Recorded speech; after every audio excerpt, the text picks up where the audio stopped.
You guys might have seen this debate where Sheikh Uthman is debating these 10 Christian apologists, and specifically this part where he's talking to Jerome.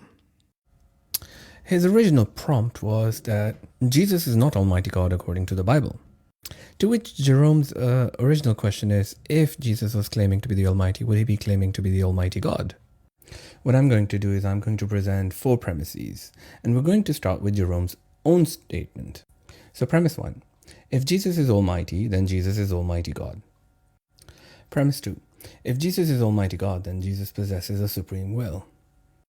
Premise 3, a will that is ultimately determined by another person's will is not supreme will.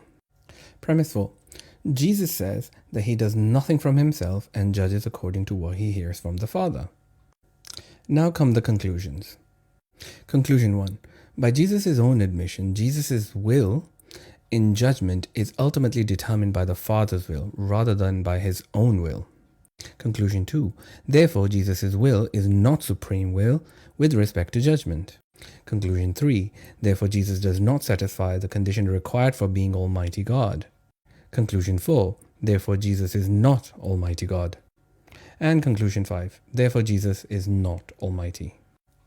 While this is sufficient to refute the claim that Jesus is Almighty or Jesus is Almighty God, somebody might still go and say, well, Jesus is merely suspending his own will to do the Father's will. But that doesn't necessarily follow that Jesus' own will is the supreme will. There are 2 problems with saying that. First, the suspension of the will itself becomes the problem. If somebody has a supreme will, it can never be suspended by virtue of being affected by anything at all. That is not a supreme will. A will that can be suspended, even voluntarily, is by definition subordinate to the supreme will. In this case, it would be the Father's will. The other problem is Jesus' own words. He does say that he's doing the will of the one who sent him, because he seeks not his own will in John 5:30. So Jesus' own words tell us differently. And in John 5:27, Jesus does explain. He says, and he has given him authority to execute judgment. So we do have some words that we can rely back on to see what sort of this equality is. The equality is that Jesus is passing judgments as he hears from the Father.